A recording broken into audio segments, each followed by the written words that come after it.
Okusinziira kwa kugumu by'obulamu, omuntu omulamu yasobola okukola emirimu emirungi wabula nga kino kiva ku ngeri omuntu gye yeerabiriramu endya ye n'ebirala. Naye akamwa kwe kaba nga kawunya tekirabika bulungi.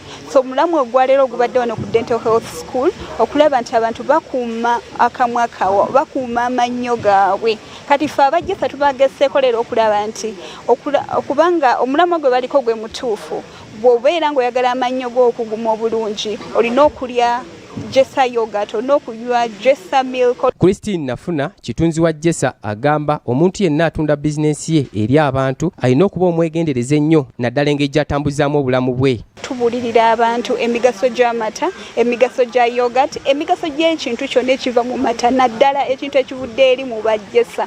Kubanga amata gano gw'olaba, yogurt ono gw'olaba, buli lw'omulya mulimu calcium, agumya ebinywa by'amannyo. Amannyo ne gabeera nga magumu, amannyo ne gabeera nga malungi. Mu nkola eno, kampuni ya Jesa, entunzi y'amata n'ebyokunywa ebirala, essa omukago ne minisitule y'ebyobulamu okulaba nga batambuza enjiri y'okukuuma obulamu bw'abantu, okwewala endwadde ko n'okukuuma emibiri gyabwe.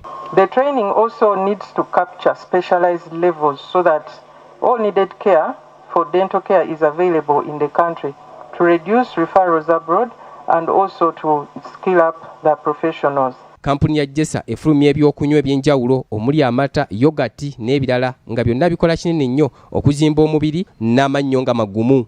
Ono vanilla flavor, tulina strawberry, naye era tulinayo ne yogurts, tulina ono wa strawberry yogurt, tulina ne ka plain yogurt. Kwegamba flavored plain yogurt naddala abantu abatagala ebintu ebiwoomerera.